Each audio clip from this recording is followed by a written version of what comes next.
I always enjoy a trip around the island of Jura. Weather was poor for island hopping this summer, but finally I managed it during the start of September. My adventure started at Taynuilt in Loch Sween, and I went under the Connell Bridge and into the Firth of Lorne. I then turned into Oban Bay and down the Sound of Kerrera, passing Easdale and cut into the Cuan Sound, then down the Shuan Sound before turning into Loch Craignish, where I stopped for lunch. I then headed down the Sound of Jura, past Carsig Bay and Eilean Mór, before landing on Eilean Mór, the largest of the MacCormick Isles, where I spent the night, a distance of almost 60 miles for day one. It was an early morning high tide start at Taynuilt, a lovely calm sea. However, I was a bit disappointed to see a mist in the water. Not that it prevented me from leaving. It just meant I had to take great care not to run into other boats if the mist proved thick. I also had no idea how far it would extend, but hoped it would clear by the time I reached the sea.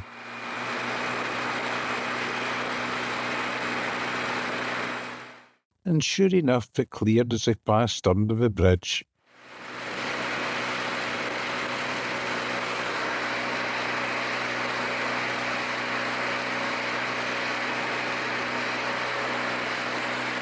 I had to tread water to allow the Calmac ferry for Mull to pass before turning into Oban Bay.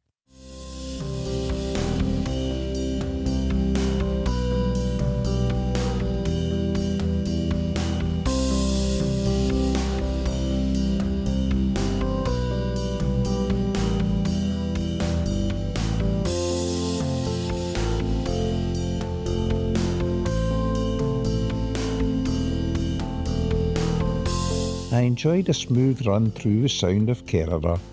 However, the wind started getting up a bit as I approached the Sound of Easdale.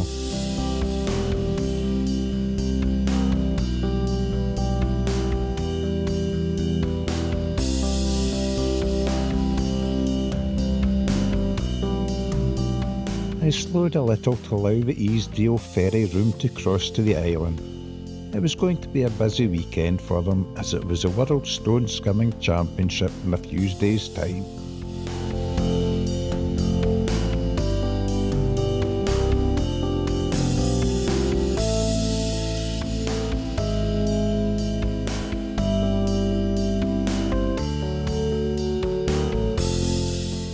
Passing through the Cuan Sound, the wind freshened even more. Not that it bothered me much as it was on my tail, so I still enjoyed a relatively smooth run down the Ling Sound, with wind and waves assisting my passage.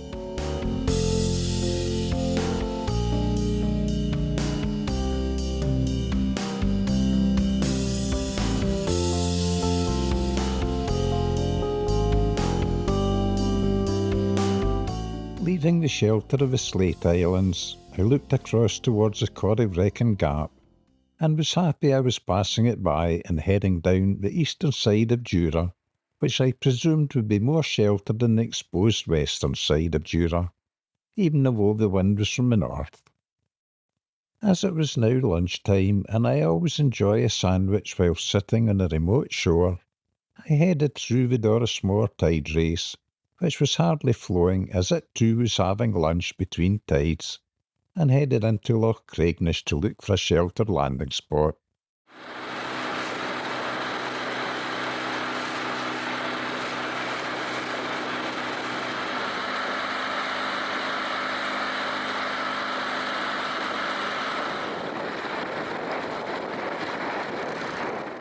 I didn't have to go far to find the perfect spot to moor up and get the coffee going.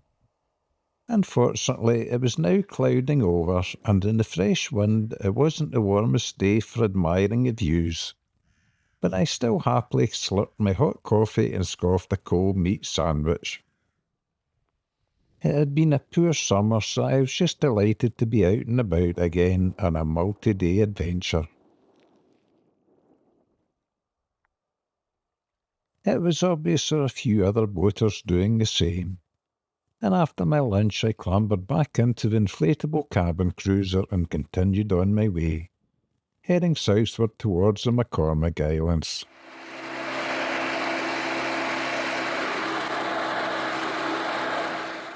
Passing Crinan, the sea started to get a bit lumpy and spray started flying, so I changed over to a waterproof GoPro camera, as I didn't want the gimbal-held camcorder soaked.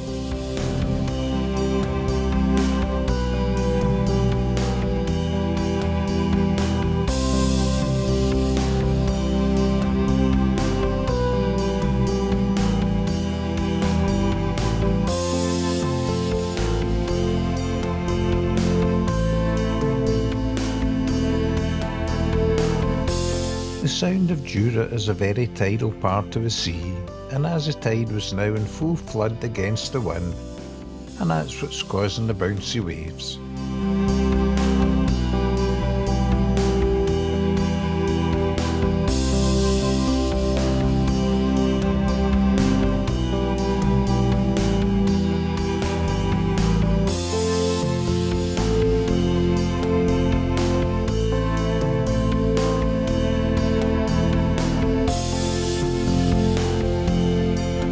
Although I could still keep a decent speed up, simply because the wind and the main waves were on my back, I had to be very careful not to go too fast, as it would be easy to stuff the boat as the bow is quite low. Stuffing a boat means going too fast down a wave and having enough speed to force the bow into the next wave, causing water to fly over the top of the boat. I also have to watch and not go too slow, or I can end up with a wave coming over the low transom. So I have to watch every wave and keep altering my speed to suit the conditions.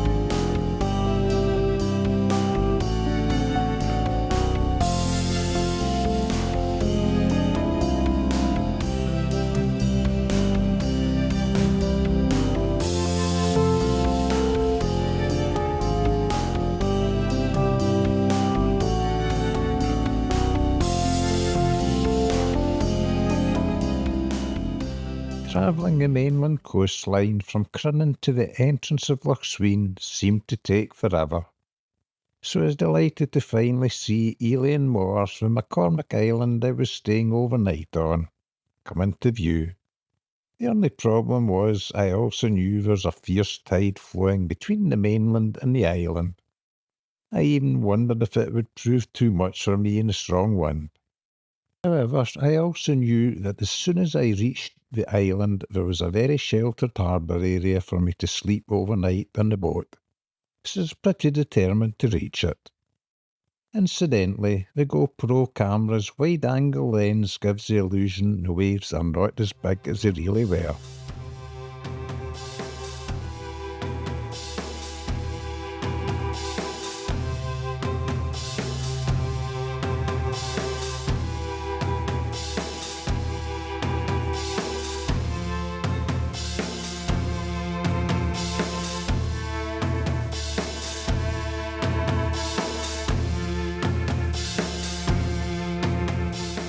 To make my day, it also started to rain. Not that that mattered much, as I was getting wet from the spray anyhow.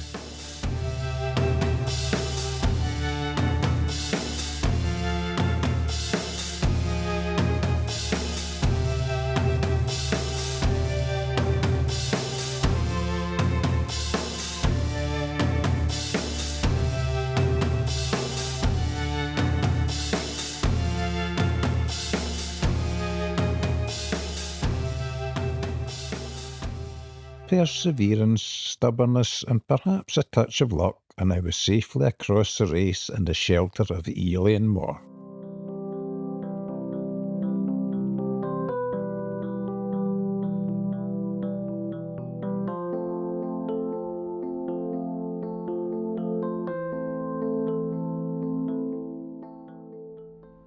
I landed at the little pier and pulled the boat tent up, to shelter from the rain until it went off.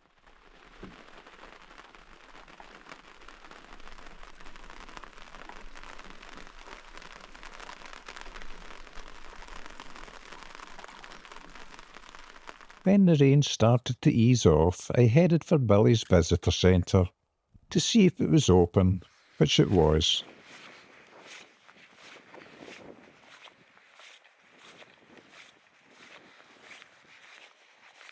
And I had a nosy around.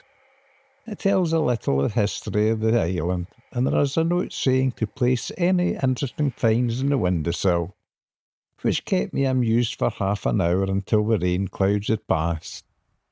The wind started to drop and the sun came back out. I sat outside slurping the last of my coffee, while looking at the tide race, which was a lot calmer than when I crossed in a strong wind.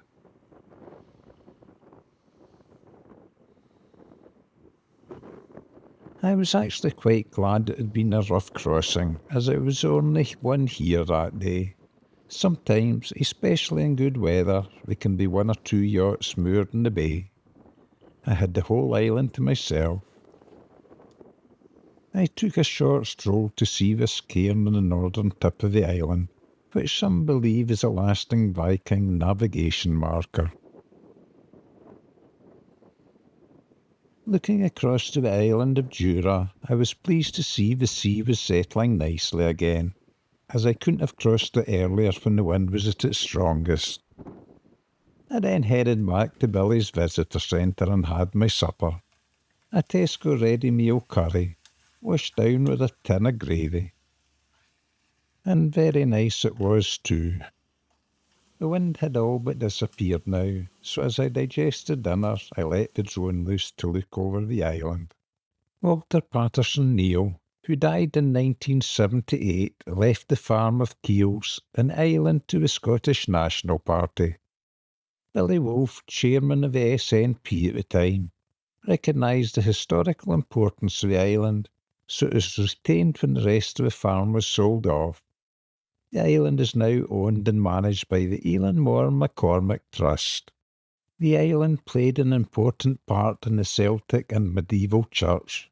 Remains of a 6th century chapel with a prayer cave used by a religious hermit is in the southern end of the island.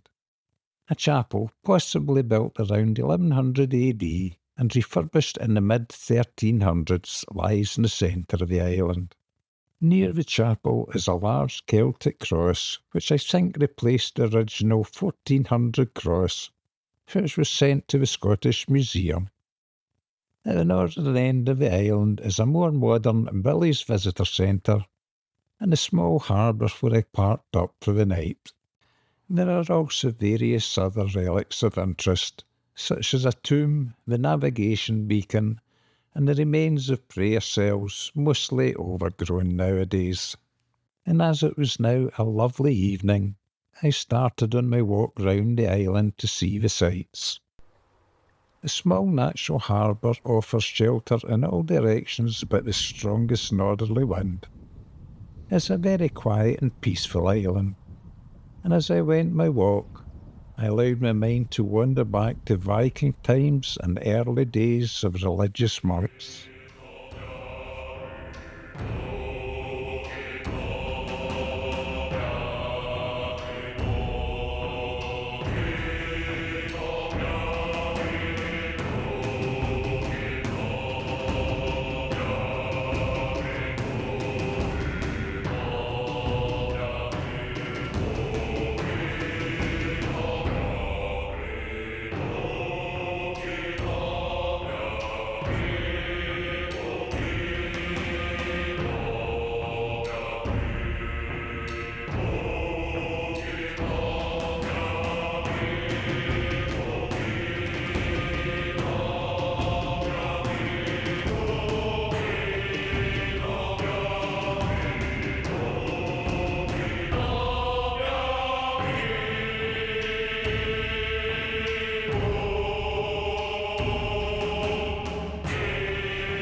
and day 1 of this adventure was done.